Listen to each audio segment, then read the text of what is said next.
estamos aqui com a Sofia Ruggeri. São 25 anos de beleza e muita instrução. A próxima formanda em medicina nesse próximo novembro de 2023. E aí, Sofia, me explica, como é que você veio parar aqui? Então, tem 10 anos que eu conheço a doutora Rosana já. Eu conheci ela acompanhando uma consulta com a minha mãe. Fiquei alguns tempo fora do Brasil, depois voltei e virei paciente também. E hoje estou aqui, fazendo medicina, inclusive na mesma faculdade que ela, seguindo o exemplo da minha maior mestre. Pois é, fiz de tudo para ela não ser médica, né? Porque devia ser modelo, olha só. Obrigada. Take a look.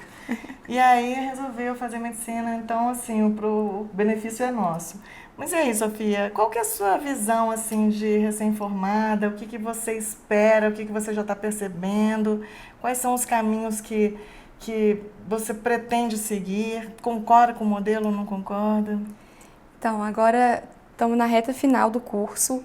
Eu estou no período que a gente chama de internato, então a gente tem uma vivência maior com o sistema mesmo, a gente tem mais contato com os pacientes, menos aula teórica, né, para a gente ter mais essa vivência do dia a dia médico.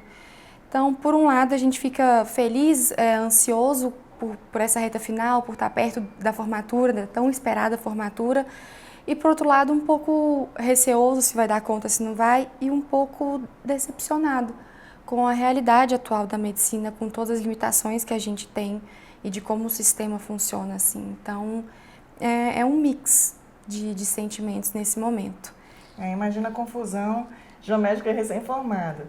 E o que você vem percebendo assim, em relação a como a gente procede na medicina? Chega um paciente para você, né, que você já está conhecendo o sistema, entrando em contato com o sistema, chega um paciente para você com uma queixa. E aí, você aborda todos os aspectos, você reúne um raciocínio, ou como é que é a abordagem? Então, idealmente, a gente deveria abordar todos os aspectos, a gente deveria entender a complexidade da pessoa, do paciente que está ali na nossa frente. Mas a verdade é que a gente não vê isso no dia a dia, que por uma série de limitações, por uma série de fatores, você não faz o que é feito. Então, a gente vê que a gente tem uma conduta muito mais engessada do que a gente imagina ou do que as pessoas acreditam que a gente tenha. É muito mais limitado mesmo. Então, muitas das vezes você não trata o paciente, você trata os sintomas. Talvez seja a maioria das vezes você trata os sintomas do paciente. Agora, olha só para você ver, a médica recém-formada, né, não formou ainda, ela vai formar em novembro de 2023. E com essa percepção de que na imensa maioria das vezes a gente está tratando sintoma. Então, se a gente trata sintoma, a gente está remediando. A gente não está empenhado em buscar o mecanismo causal dessas situações. Né? E, normalmente, um segmento com problema que se manifesta tem um acometimento de outros sistemas ou tem um subjacente que manifestou o sintoma que explodiu, né? E é engraçado você ter essa percepção, sendo que eu mesma, por exemplo, com 29 anos de formada, eu tenho 13 anos, vai fazer 13 anos, que eu mudei o ângulo de visão para o mecanismo causal. Eu realmente direcionava minha prática para remediação. Então, a gente é treinado, como você vai me falar aqui, normalmente para colocar drogas, associar drogas, subir doses para controlar sintomas sem que a gente retorne o paciente para um equilíbrio. É engraçado você, que ainda não formou, ter essa visão. Me conta. Eu tive muita sorte, porque eu tive contato com a doutora Rosana já com 15 anos. Então, eu já tinha uma visão de que podia ser diferente, de que essa abordagem do paciente podia ser diferente. E eu mesma fui paciente, então eu senti na pele. Quando eu voltei a morar no Brasil, fiquei um tempo na Europa, fui para os Estados Unidos. Quando eu voltei a morar no Brasil, eu voltei com uma síndrome metabólica horrorosa, problema de memória, concentração, problemas hormonais, até não poder mais. Fiquei mais de um ano sem menstruar, muita acne, que era na época o que mais me incomodava, né, pela estética. E eu cheguei a procurar um outro médico com uma visão um pouco mais tradicional, que seguia protocolos mais convencionais. E para mim não deu certo. Eu tive alguns dos meus remédios que ele me passou para o foco e para a memória, assim, me deixaram extremamente reativa, muito ansiosa, eu não conseguia, não ficava bem com eles. Não me adaptei com os substitutos também, porque me causava essa irritabilidade, essa ansiedade em demasia. E para a questão hormonal, me deu pílula. E me dava muito enjoo, parecia que eu estava grávida. Então eu me revoltei e falei, não vou tomar, não vou tratar. Tô pior do que eu estava antes, então eu prefiro continuar do jeito que eu estava antes. Isso foi uma sorte, né? Daí minha mãe ficou doida e falou, não, então vamos voltar na doutora Rosana e vamos tentar tratar de outra forma. E assim foi, eu acho que ela percebeu um pouco da minha resistência no início, assim, já estava um pouco sem acreditar muito no que seria proposto. Então ela foi com mais calma e foi impressionante, porque pequenas mudanças dos meus hábitos tiveram um impacto enorme na minha saúde. Eu lembro que uma das coisas que ela falou que a questão hormonal seria a mais lenta para a gente conseguir melhorar. E em 2 meses eu vi nos meus exames a mudança. A minha espinha melhorou, meu problema de foco, de memória sumiram. Eu voltei ao que eu era antes, que eu nunca tinha tido esses problemas antes. E até a minha acne, que era meu grande problema, assim, minha maior preocupação, tudo foi melhorando. Então, num curto período de tempo e com mudanças simples, talvez no início tenha sido difícil pela disciplina que eu precisava ter com 18 anos. E pela maturidade que talvez eu não tivesse na época, para poder entender que coisas tão simples poderiam ter um impacto tão grande. Mas tiveram. E conforme eu fui vendo isso, é um ponto sem volta, assim, quando você tem... É uma viagem sem volta. Que você vê que você consegue mudar tanta coisa e enxergando a pessoa como um todo, entendendo essa complexidade. Então, olha que bacana, gente. Realmente é uma sorte, né? Ela teve uma sorte de ter um novo direcionamento de pensamento antes mesmo de entrar na faculdade. Ela sentiu isso, percebeu, ela foi tratada de forma diferente, teve resultados diferentes, por isso, e virou a chavinha. E aí vem fazer medicina. Então, é lógico que ela vai ter um olhar diferente já desde sempre. E aí, olha que legal, a gente percebe 2 coisas que eu quero ver com você. Eu quero ver como é que é percebida por você essa série de disciplinas como cardiologia, pneumologia, ginecologia, obstetrícia, pediatria, ortopedia, neurologia, psiquiatria. Como é que é essa distribuição de conhecimento na cabeça do recém-formado, né? Como é que você vai utilizar todas essas ferramentas? Existe um jeito de você alinhavá-las ou você já é jogado num sistema ou de frente para um paciente com tudo mais ou menos solto? Me conta. A gente tem uma visão muito fragmentada. Medicina não é fácil, é um volume muito grande e os conteúdos são muito fragmentados. Então, o que eu acredito que seja, para a grande maioria dos recém-formados, a maior dificuldade é você conseguir integrar todo esse conhecimento, é você conseguir juntar as peças, entender que não é que tudo comunica, o corpo é um só. Então, todos esses sistemas, todas essas partezinhas, na verdade, fazem parte de um todo. E que se você não entender como elas se encaixam, nunca vai ter um funcionamento ideal, o funcionamento perfeito assim na máquina. Exatamente, então a gente tem que ser mais especialista, que legal, graças a Deus dá um conforto muito grande, a gente tem uma esperança, entendeu? De uma médica recém-formada que, por exemplo, eu quero que você cuide de mim, entendeu? Você vai ser minha médica, dos meus familiares. E aí, o que acontece? Isso tende a dar uma esperança pra gente, porque eu fico triste do jeito que a gente está conduzindo.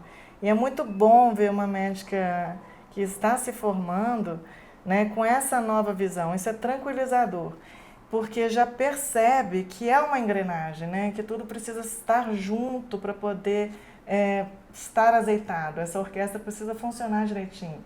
Então, normalmente, o que você vê expresso no macro, né, um sintoma que está explodindo, que está mostrando que está com um infarto, isso agora... Eu percebo que isso não é mérito diagnóstico, dar um diagnóstico de infarto.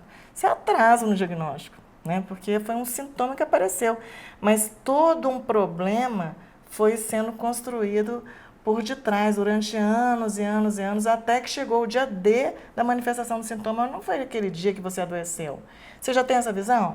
Tem. É o resultado de todo um processo que começou muito antes, né? Então, culminou no infarto, mas o processo começou lá atrás. E é essa vontade de entender onde que começa, por que que começa, para você impedir que o processo vá para frente ou impedir que ele aconteça. Graças E não tentar remediar a tragédia que já aconteceu. Exatamente, olha só a palavra, remediar. Vamos tentar não remediar, né? E você pensa em curar, Sofia? Você acha que isso é possível? Eu acredito que o nosso corpo, você dando as ferramentas certas, ele consegue se curar. Eu acredito realmente que é uma máquina perfeita. A gente não é permitido em falar de cura, mas se fosse permitido, eu acreditaria. Isso é uma coisa super bacana que ela falou, porque a gente é inibido de falar em cura. Normalmente a gente fala em controle, né, sintomatológico. Só que a máquina humana, você está aí, é o período que a gente mais sabe medicina, é o período da faculdade. Depois a gente vai sendo mais direcionado, entendeu? Nosso raciocínio vai sendo mais para prescrição. Mas quando você sabe mais a fundo, ou tem a oportunidade de saber mais a fundo, é o período da faculdade. E é importante essa busca dos porquês, né? Nossa, eu fico muito feliz de você já se questionar o porquê que levou a isso, que levou a isso, que levou a aquilo, porque uma apresentação clínica final não interessa, um diagnóstico do macro, né? Eu acho que vale a pena, aqui comentando, já jogando a lebre aqui, né? Para que eu acho que o profissional é tão melhor quanto melhor ele transitar entre o macromundo que está aparecendo e o micromundo, né? Como é que você vê isso, Sofia? Eu acho que essa é uma das partes fundamentais, até para você conseguir entender o seu paciente como um todo. Você ter essas duas visões. Então, não existe o tratar por completo, o realmente tratar a causa, né? O ir na base de tudo sem essas duas visões, sem conseguir integrar essas duas visões. Então... Exatamente. Então, assim, eu acho que a gente precisa das especializações, porque o volume de conhecimento é muito grande, né? Então, a gente sempre vai precisar daquele expert que domina determinada coisa, que saiba melhor do que você, ou executar determinada coisa melhor que você. Mas eu acho que o raciocínio clínico espectral, né, ele é mandatório para qualquer conduta a ser tomada. Então, eu acho que tem que ter essa visão unificadora, você tem que entender de tudo e bem, né? E transitar no micromundo para que quando você precisa do expert, você direcione o expert, né? Eu quero uma resposta para isso aqui, que a causa foi essa, que eu consegui identificar. E aí? Precisa de ter essa pessoa que entende, que enxergue o todo, né? Que enxergue que todos esses pedaços, esses conteúdos, essas especialidades, na verdade, fazem parte de um conjunto único. E o que eu acredito que falta hoje são pessoas com essa visão do todo. A gente tem cada vez mais especialistas, mas eles vão perdendo um pouco essa visão do conjunto. E quem sai prejudicado com isso, no final, é o paciente. Quem vai sofrer a maior consequência vai ser o paciente. E me conta aqui, a experiência de... Como é que você acha, porque você está tendo contato com o sistema de saúde agora, né? Sistema de saúde. Então, já está começando a atender paciente, já até sozinha, né? A gente vai tendo contato com os pacientes ao longo de toda a formação. Lógico que dentro de cada período, né? Então, com as limitações do seu conhecimento naquela fase. Agora, no internato, a gente tem uma vivência bem prática mesmo. A gente fica muito mais tempo em hospitais, ambulatórios, em postos de saúde, com uma carga teórica menor para que a gente possa viver mais a realidade do dia a dia médico mesmo. E aí, chega um paciente com, por exemplo, deixa eu me ver aqui, hipertensão, Sofia. Chega um paciente com pressão alta para você. Como é que você gostaria de abordar e como é que você tem que abordar? Tem conflito na sua cabecinha? Tem conflito. Tem conflito. A gente é ensinado ao longo da faculdade, nós somos orientados a seguir alguns protocolos mais convencionais, protocolos mais adotados. Então, quando chegam esses pacientes, a gente tem que seguir esses protocolos, a gente adota esses protocolos e vê como que a gente pode adequar eles, se tiver, até para substituições que possam vir a ser necessárias, é feito dentro das substituições propostas pelo próprio protocolo. Então, E é o você que a se gente sente usa. assim, O que eu vejo como você gostaria de abordar, por exemplo, uma hipertensão? O que eu vejo é que a gente fica muito engessado. Que quando os protocolos podem ser benéficos em várias ocasiões, eu acho que principalmente nas emergências, assim, ajudam nesse momento de muito estresse, muita adrenalina, mas não para tudo. A gente acaba ficando muito engessado, tendo uma visão muito engessada. A gente perde um pouco o raciocínio clínico mesmo do que está acontecendo Você já ali. tem uma visão, por exemplo, de que um quadro... Vou pegar o básico do básico, porque fica mais fácil para todo mundo entender. Que uma hipertensão, que é pressão alta dentro da artéria, né? Se você deveria estar indo atrás do mecanismo causal daquela hipertensão ou do controle daquela hipertensão? A gente tem que estar procurando a causa. Por que aquele paciente está tendo essa resposta? E você já tem esse feeling? Será o que às vezes a gente fica pensando, será que a hipertensão é a doença ou é um estado? O paciente está daquele jeito por algum outro motivo? E você já tem a noção, porque, por exemplo, eu não tinha. Eu não tinha a noção de que uma hipertensão seria reversível. Eu acompanhava a piora do paciente, entendeu? Então, eu era treinada a associar a droga, porque vai chegar no momento, daqui a 6 meses, que, olha, vamos aumentar esse antihipertensivo, porque a pressão deu uma alteradinha aqui.